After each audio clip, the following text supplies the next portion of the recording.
Good morning everybody. आज हम काफ़ी टाइम के बाद में अपनी वीडियो के साथ में हाज़िर हुए हैं। अब इससे पहले जो अपनों ने कर लिया था 10th क्लास के CBSE मैथ्स में पॉलिनोमियल्स के एक्सरसाइज 2.1 अपनों ने कंप्लीट कर ली थी। अब उसके बाद जो पॉलिनोमियल्स की दूसरी एक्सरसाइज है एक्सरसाइज 2.2, आज हम उसी को सॉल्व करेंगे और एक्सरसाइज 2.2 के जो क्वेश्चन नंबर 1 है हम उसे सॉल्व करेंगे। ठीक है, कुछ अब जो है वीडियो आपको कंटिन्यू मिलती रहेंगी मैथ्स की, और हो सकता है हम साइंस की भी स्टार्ट करते हैं, लेकिन मैथ्स की वीडियो आपको कंटिन्यू मिलती रहेंगी। आप लोग इस पे चैनल पर आकर बहुत बेहतरीन तरीके से अपनी तैयारी कर सकते हैं। और मेरी आपसे फिर से हम्बल रिक्वेस्ट है कि अगर आप हमारे चैनल पर नए आए हैं तो प्लीज़ आप हमारे चैनल को सब्सक्राइब करें, और वीडियो अच्छी लगे तो लाइक करें और अपने दोस्तों के साथ में शेयर भी करें। अब देरी नहीं करते हुए इसे स्टार्ट करते हैं। देखिए क्वेश्चन क्या है अपना कि find the zeros of the following quadratic polynomials. ठीक है, यानी polynomials and verify the relationship between the zeros and the coefficients. ये बोल रहे हैं कि ये जो नीचे लिखे हुए हैं इक्वेशंस, क्वाड्रेटिक पॉलिनोमियल्स जो लिखे हुए हैं, उन क्वाड्रेटिक पॉलिनोमियल्स के अपनों को जीरोज निकालना है। क्या निकालना है? जीरोज फाइंड आउट करना है। और जीरोज को फाइंड आउट करने के बाद में जीरोज एंड कोफिशिएंट, और जीरोज को फाइंड आउट करने के बाद में जीरोज एंड कोफिशिएंट्स में रिलेशनशिप भी वेरीफाई करना है। ये कोई ज़्यादा मुश्किल नहीं है, बहुत ईजी है, बस इसमें एक छोटा सा फार्मूला लगता है और सॉल्व आउट हो जाता है। ठीक है, अब देखिए हम सबसे पहले इसे 1 बाय 1 सॉल्व आउट करेंगे। सबसे पहले हम क्वेश्चन नंबर 1 का फर्स्ट लेते हैं, और फर्स्ट क्या है हमारा? क्वेश्चन है हमारा x² माइनस 2x माइनस 8। अब इसमें क्या करेंगे? अपने सबसे पहले इसका जो करेंगे फैक्टर कर लेंगे। क्या करेंगे?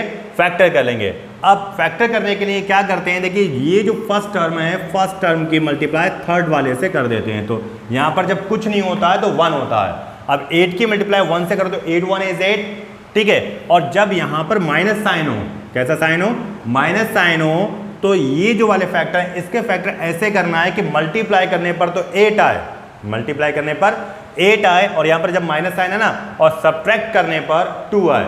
जब यहाँ माइनस साइन होगा तो सब्ट्रैक्ट करेंगे, और जब यहाँ प्लस साइन होगा तो ऐड करेंगे, एडिशन करेंगे। ओके, तो मैंने बताया जब यहाँ पर माइनस साइन है तो इस 2 के ऐसे फैक्टर करना है अपनों को कि मल्टीप्लाई करने पर तो 8 आ जाए और सब्ट्रैक्ट करने पर 2 आ जाए। तो ऐसे कौन से फैक्टर हैं? दिमाग में सोचिएगा। जी बिल्कुल आप सही सोच रहे हैं। इसके जो फैक्टर हैं देखिए, x² minus 4x plus 2x minus 8। अब मैंने यहाँ पर जो साइन होता है, जो जब फैक्टर करते हैं तो लार्ज नंबर के साथ में वही साइन लेते हैं जो यहाँ होता है। यहाँ माइनस था तो 4 के साथ में मैंने माइनस लिया और 2 के साथ में प्लस लिया, क्योंकि 4 में से 2 जाएंगे तभी तो 2 बचेंगे, और 4 2 जा 8 मिल गए आप लोगों के फैक्टर। अब इसमें पेयर बांट लिए, एक पेयर ये हो गया और एक पेयर ये हो गया। अब कॉमन देखते हैं इन दोनों में क्या चीज कॉमन है। देखिए x² माइनस 4x, तो इसमें हमें दिख रहा है कि x कॉमन है। जब x कॉमन लिया तो यहाँ बचेगा x माइनस 4। अब यहाँ पर कॉमन क्या आ रहा है? यहाँ 2 कॉमन आ रहा है, 2 के टेबल में 8 भी आते हैं, तो प्लस का 2 कॉमन लिया तो बचेगा x माइनस 4। एक पेयर बना हमारा x प्लस 2, और इन दोनों में से एक ब्रैकेट लिखते हैं x माइनस 4। ठीक है यहाँ तक। अब देखिए x plus 2 is equal to 0, plus का 2 है, उधर जाके क्या हो जाएगा? माइनस का हो जाएगा, तो x is equal to minus 2। अब इस वाले को सॉल्व आउट कर लेते हैं। x minus 4 is equal to 0, minus का 4 है, उधर जाके प्लस का हो जाएगा, तो x इज इक्वल टू 4। यही हमारे जीरोज हैं, यही हमारे जीरोज हैं। ये हमारा alpha is equal to minus 2 and beta is equal to 4। ठीक, अभी तक यहां तक सॉल्व आउट कर लिया। अब इस वाली इक्वेशंस को हम एक इक्वेशन से कंपेयर करते हैं। ठीक है, तो compare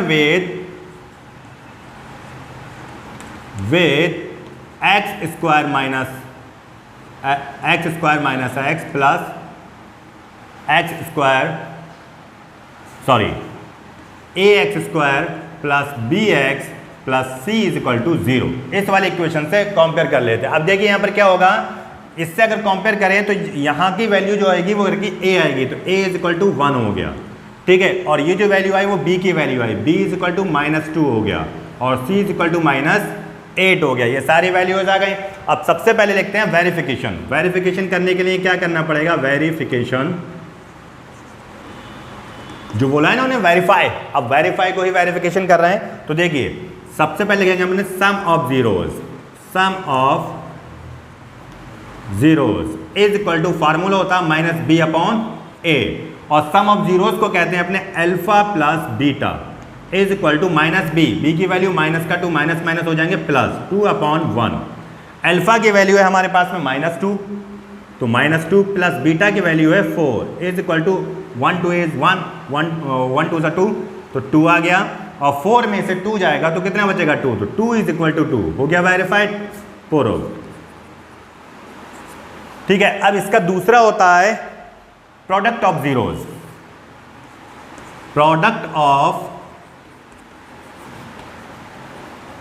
zeros is equal to होता है सी अपॉन ए, क्या होता है सी अपॉन ए। ठीक है, तो प्रोडक्ट ऑफ जीरोज होता है alpha into beta is equal to C की वैल्यू है हमारी -8, ए की वैल्यू है 1, अल्फा की वैल्यू है -2, तो -2 इंटू बीटा की वैल्यू है 4, तो 4 इज इक्वल टू -8, क्योंकि जब 1 से 8 को डिवाइड करेंगे तो 8 ही आना है, तो 2 4 8, -8 इज इक्वल टू -8, ये भी प्रूफ हो गया।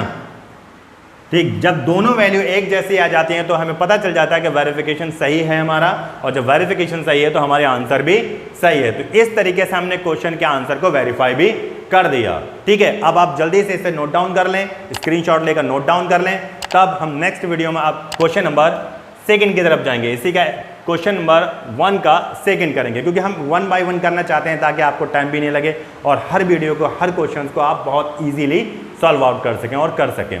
ठीक है, आप इसका आप स्क्रीनशॉट ले लें और नोट डाउन कर लें। Thank you.